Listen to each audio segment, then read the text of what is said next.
ಹರೇ ಕೃಷ್ಣ, ಹರೇ ಶ್ರೀನಿವಾಸ. ಆಧ್ಯಾತ್ಮ ಬಂಧುಗಳೇ, ಪವಿತ್ರವಾದ ವೈಶಾಖ ಮಾಸದ ಶುಕ್ಲ ಪಕ್ಷದಲ್ಲಿ ಮೋಹಿನಿ ಎಂಬ ಏಕಾದಶಿಯು ಬರುತ್ತಿದೆ. ಈ ಏಕಾದಶಿಯ ವೈಶಿಷ್ಟ್ಯ ಏನು? ಈ ಏಕಾದಶಿಗೆ ಮೋಹಿನಿ ಎಂದು ಹೆಸರು ಬರಲು ಕಾರಣವೇನು?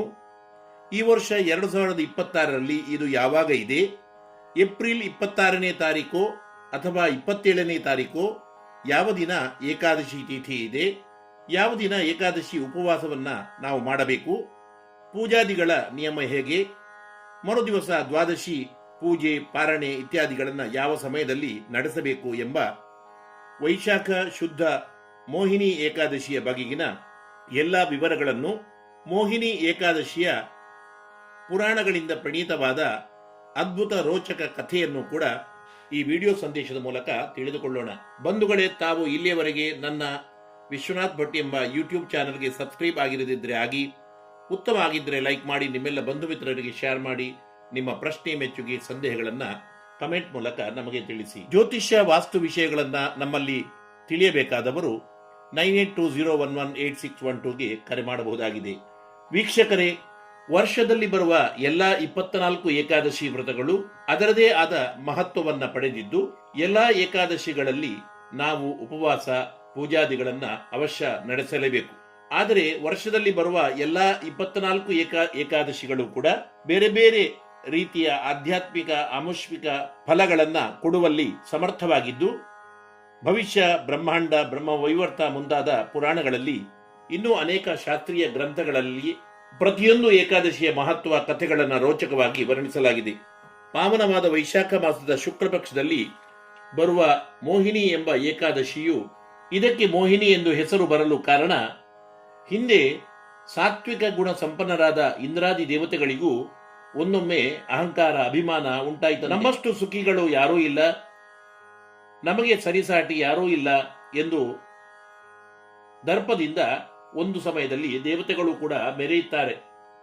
ದೇವೇಂದ್ರ ಒಂದು ದಿವಸ ಆಕಾಶ ಮಾರ್ಗದಲ್ಲಿ ಐರಾವತದಲ್ಲಿ ಕುಳಿತು ವಿಹರಿಸುತ್ತಿರುವಾಗ ಭಗವಂತನ ಪೂಜೆಯನ್ನ ಆಗತಾನೇ ಮುಗಿಸಿ ಅದೇ ಮಾರ್ಗದಲ್ಲಿ ಬ್ರಹ್ಮರ್ಷಿಗಳಾದ ದುರ್ವಾಸ ಮಹರ್ಷಿಗಳು ಬರುತ್ತಿದ್ದರು. ಸ್ವರ್ಗಲೋಕಾಧೀಶನಾದ ದೇವೇಂದ್ರನನ್ನ ದೂರದಿಂದ ಕಂಡು ಹರ್ಷಿತರಾದ ದುರ್ವಾಸರು ದೇವರಿಗೆ ಸಮರ್ಪಿತವಾದ ಪುಷ್ಪಮಾಲೆಯನ್ನ ಸದ್ಭಕ್ತನಾದ ದೇವೇಂದ್ರನಿಗೆ ಕೊಡುವೆ ಎಂದು ಯೋಚಿಸಿ ಇಂದ್ರನ ಐರಾವತದ ಸೊಂಡಿಲಿನಲ್ಲಿ ಆ ಮಾಲೆಯನ್ನ ಸಿಕ್ಕಿಸಿದರು.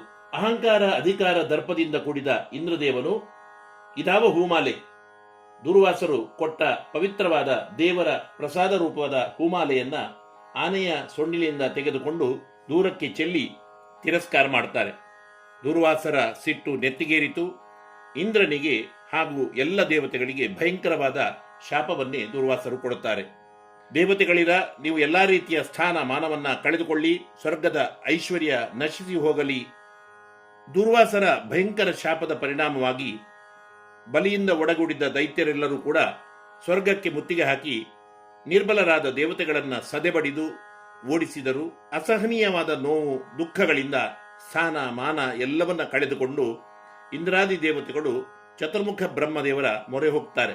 ಎಲ್ಲರೂ ಸೇರಿ ವೈಕುಂಠಾಧೀಶನಾದ ಸರ್ವೋತ್ತಮನಾದ ಶ್ರೀಮನ್ನಾರಾಯಣನನ್ನ ಪರಿಪರಿಯಿಂದ ಪ್ರಾರ್ಥಿಸುತ್ತಾರೆ. ಭಗವಂತ ದೇವತೆಗಳ ಭಕ್ತಿಗೆ ಪ್ರತ್ಯಕ್ಷನಾಗಿ ನುಡಿತಾನೆ, ದೇವತೆಗಳಿರ, ದುಃಖಿಸದಿರಿ, ನಿಮ್ಮ ಅಳಲು ದುಃಖ ಎಲ್ಲವೂ ಕೂಡ ನಿವಾರಣೆಯಾಗಿ ನಿರಂತರವಾದ ಸಾವೇ ಬರದ ಅಮೃತತ್ವ ಪ್ರಾಪ್ತಿಯ ಒಂದು ಉಪಾಯ ಹೇಳುತ್ತೇನೆ. ರಾಕ್ಷಸರೊಂದಿಗೆ ಮೊದಲು ನೀವು ಸಂಧಾನ ಮಾಡಿಕೊಳ್ಳಬೇಕು. ಇಬ್ಬರೂ ಸೇರಿ ಸಮುದ್ರವನ್ನ ಮಂಥನ ಮಾಡಿ, ಆಗ ಶ್ರೇಷ್ಠ ವಸ್ತುಗಳು ಕೊನೆಗೆ ಮೃತ್ಯುವನ್ನೇ ಸೋಲಿಸುವ, ಮೃತ್ಯು ಸೋಂಕದಂತೆ ಮಾಡುವ ಅತ್ಯಮೂಲ್ಯವಾದ ಅಮೃತವು ಪ್ರಾಪ್ತಿಯಾಗಲಿದೆ ಎಂದು ಹೇಳಿ ಭಗವಂತ ಅಂತರ್ಧಾನನಾದ. ದೇವತೆಗಳ ಗುರುವಾದ ಬೃಹಸ್ಪತ್ಯಾಚಾರ್ಯರು, ದೈತ್ಯರ ಗುರುಗಳಾದ ಶುಕ್ರಾಚಾರ್ಯರು ಸೇರಿ ಸುರಾಸುರ ಸಂಧಾನ ಆಯಿತು. ಸಮುದ್ರ ಮಥನದ ಕಾರ್ಯ ಪ್ರಾರಂಭ ಆಯಿತು. 100 ಯೋಜನ ವಿಸ್ತೀರ್ಣದ ಮಂದರ ಪರ್ವತವು ಗರುಡನ ಸಹಾಯದಿಂದ ಕ್ಷೀರ ಸಮುದ್ರದ ಮಧ್ಯ ಬಂದು ನಿಂದರೆ ಮಹಾಶೇಷ ದೇವರೇ ದೇವತೆಗಳ ಪ್ರಾರ್ಥನೆಯ ಮೇರೆಗೆ ಸಮುದ್ರ ಮಂಥನದ ಹಗ್ಗ ಆದರು. ದೇವದಾನವರು ಸೇರಿ ಅಮೃತವನ್ನ ಕಡೆಯಲು ಸಮುದ್ರವನ್ನ ಮಥಿಸುತ್ತಿರುವಾಗ ಮಂದರ ಪರ್ವತವು ಸಮುದ್ರದಲ್ಲಿ ಮುಳುಗಿ ಹೋಯಿತು. ಆ ಕೂಡಲೇ ಭಕ್ತ ವತ್ಸನಾದ ಭಗವಂತ ದೇವತೆಗಳ ಪ್ರಾರ್ಥನೆಯಂತೆ ಕೂರ್ಮಾವತಾರವನ್ನ ಮಾಡುತ್ತಾನೆ. ಕೂರ್ಮದ ಬೆನ್ನಲ್ಲಿ ಮಂದರ ಪರ್ವತ ಇದ್ದು ಅನಂತರ ಪುನಃ ಸಮುದ್ರ ಮಥನ ಪ್ರಾರಂಭವಾಯಿತು. ಮೊದಲು ಭಯಂಕರವಾದ ಕಾಲಕೂಟ ವಿಷವು ಉದ್ಭವವಾಗಿ ಅದನ್ನು ಶಿವದೇವರು ಪ್ರಾಶನ ಮಾಡಿ ಅದನ್ನು ನಿಯಂತ್ರಣ ಮಾಡಿದರು. ಆನಂತರ ದೇವತೆಗಳ ಪ್ರಯತ್ನಕ್ಕೆ ಭಕ್ತಿಗೆ ಫಲ ಬಂದಿತೋ ಎಂಬಂತೆ ಜಗನ್ಮಾತೆಯಾದ ಮಹಾಲಕ್ಷ್ಮೀ ದೇವಿಯೇ ಆವಿರ್ಭವಿಸಿ ಬಂದಳು. ಲಕ್ಷ್ಮೀನಾರಾಯಣರ ಕಲ್ಯಾಣವನ್ನ ದೇವತೆಗಳು ಕಂಡು ಹರ್ಷಿತರಾಗುತ್ತಾರೆ. ಐರಾವತ, ಉಚ್ಚೇಶ್ರವ, ರಂಭಾದಿ ಅಪ್ಸರಾಸ್ತ್ರೀಯರು, ನವರತ್ನಗಳು, ಅಮೂಲ್ಯವಾದ ವಸ್ತುಗಳು ಸಮುದ್ರದಿಂದ ಉದಸಿ ಬರುತ್ತವೆ. ಕೊನೆಗೆ ಧನ್ವಂತರಿ ರೂಪಿಯಾದ ಭಗವಂತನು ಅಮೃತದ ಗಡಿಗೆಯನ್ನು ಹಿಡಿದುಕೊಂಡು ಆವಿರ್ಭವಿಸುತ್ತಾನೆ. ಕೂಡಲೇ ರಾಕ್ಷಸರೆಲ್ಲ ಅಮೃತದ ಆಶೆಯಿಂದ ಧನ್ವಂತರಿಯ ಬೆನ್ನಟ್ಟಿದಾಗ ಜಗತ್ತನ್ನೇ ಮೋಹಗೊಳಿಸುವ ಸುರ ಸುಂದರಾಂಗಿ ಮೋಹಿನಿಯು ಪ್ರತ್ಯಕ್ಷಳಾಗ್ತಾಳೆ. ಇದೇ ಭಗವಂತನ ಸ್ತ್ರೀ ರೂಪ. ಯಾವ ರೂಪವನ್ನ ಕಂಡು ಪೂರ್ಣ ಜಗತ್ತೇ ಮೋಹಗೊಳ್ಳುತ್ತೋ, ಕೈಲಾಸವಾಸಿಯಾದ ಶಿವನೇ ಸಾಮಾನ್ಯ ಸುಂದರಿ ಸ್ತ್ರೀ ಎಂದು ಯಾವಳ ಬೆನ್ನಟ್ಟಿ ಓಡುತ್ತಾನೋ, ಮೋಹಗೊಳ್ಳುತ್ತಾನೋ, ಯಾವ ಮೋಹಿನಿಯನ್ನ ಕಂಡು ಸಾಕ್ಷಾತ್ ಮಹಾಲಕ್ಷ್ಮಿಯೇ ನಾಚಿದಳೋ, ಅಂತಹ ಅದ್ಭುತ ಅನಿರ್ವಚನೀಯವಾದ ಸುಂದರಿಯನ್ನ, ಮೋಹಿನಿಯನ್ನ ಕಂಡು ಸ್ವಭಾವತಃ ಚಂಚಲರಾದ ರಾಕ್ಷಸರು ಮೋಹಿತರಾದರು. ಅವಳ ಅದ್ಭುತ ಸೌಂದರ್ಯಕ್ಕೆ ಮಣಿದು ಕಲ್ಲು ಕಮ್ಮದಂತಾದರು, ನಿಶ್ಚೇಷ್ಟಿತರಾದರು. ಮೋಹಿನಿಯು ಎಲ್ಲರಿಗೂ ಸಮಾಧಾನವನ್ನ ಹೇಳಿ ಎಲ್ಲರನ್ನ ತನ್ನ ರೂಪದಿಂದ, ಯೌವನದಿಂದ, ವಯ್ಯಾರದಿಂದ ಮೋಹಗೊಳಿಸುತ್ತಾ ದೈತ್ಯರಿಗೆ ವಿಷವನ್ನು, ದೇವತೆಗಳಿಗೆ ಅಮೃತವನ್ನು ಹಂಚಿ ಜಗತ್ತಿನಲ್ಲಿ ಧರ್ಮದ ಪುನರುತ್ಥಾನವನ್ನ ಮಾಡುತ್ತಾಳೆ.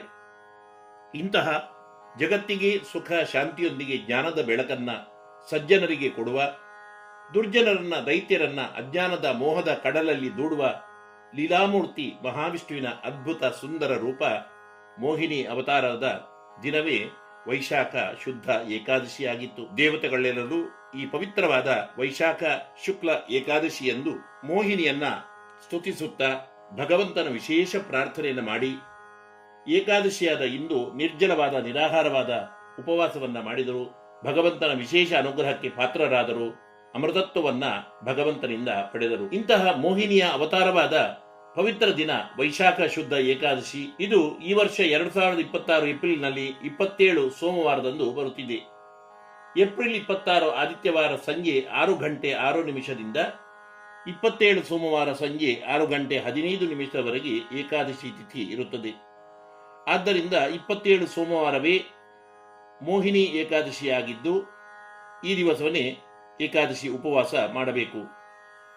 ಏಕಾದಶಿಯ ಮುಂಚಿನ ದಿವಸ ಅಂದರೆ 26 ಆದಿತ್ಯವಾರ ದಶಮಿಯಂದು ಸಂಜೆ ಶುದ್ಧ ಸಾತ್ವಿಕ ಫಲಾಹಾರವನ್ನ ಮಾಡಿ ಎಂದಿನಂತೆ ಏಕಾದಶಿ ಉಪವಾಸದ ಸಂಕಲ್ಪವನ್ನು ಸಂಜೆ ಮಾಡಿಕೊಂಡು ಮರುದಿವಸ 27ನೇ ತಾರೀಕು ಸೋಮವಾರ ಬೆಳಿಗ್ಗೆ ಬೇಗನೆ ಎದ್ದು ಭಗವಂತನಿಗೆ ಪೂಜಾದಿಗಳನ್ನು ಮಾಡಿ ವಿಶೇಷ ಜಪಾನುಷ್ಠಾನಗಳನ್ನು ಇತ್ಯಾದಿಗಳನ್ನು, ವಿಷ್ಣು ಸಹಸ್ರನಾಮಾರ್ಚನೆ, ಪಾರಾಯಣ ಇತ್ಯಾದಿಗಳನ್ನು ನಡೆಸಿ ಭಗವಂತನಿಗೆ ಪೂಜೆ ಆದ ಮೇಲೆ ಒಂದು ಸಲ ತೀರ್ಥವನ್ನು ಕುಡಿದು ಪೂರ್ಣ ದಿವಸ ನಿರ್ಜಲ ನಿರಾಹಾರ ಉಪವಾಸವನ್ನ ಮಾಡಿಕೊಂಡು ಸಂಜೆಯೂ ಕೂಡ ಯಥಾಶಕ್ತಿ ಭಗವಂತನಿಗೆ ಪೂಜೆ, ಜಾಗರಣೆ ಇತ್ಯಾದಿಗಳನ್ನು ನಡೆಸಿ ಮರುದಿವಸ 28ನೇ ತಾರೀಕು ಮಂಗಳವಾರ ದಿವಸ ಬೆಳಿಗ್ಗೆ ಬೇಗನೆ ಎದ್ದು 5:45ರಿಂದ 6:45, 7 ಒಳಗಡೆ ಪೂಜಾದಿಗಳನ್ನು ಮುಗಿಸಿ ಪಾರಣೆಯನ್ನ ಮಾಡಬೇಕು. ಆನಂತರ ಭೋಜನ ಆದ ನಂತರೂ ಆದೀತು. ವೈಶಾಖ ಮಾಸದ ಈ ವಿಶೇಷವಾದ ಸಂದರ್ಭದಲ್ಲಿ ಜಲಪಾತ್ರ ದಾನ ಅದು ಬಹಳ ವಿಶೇಷವಾದದ್ದು.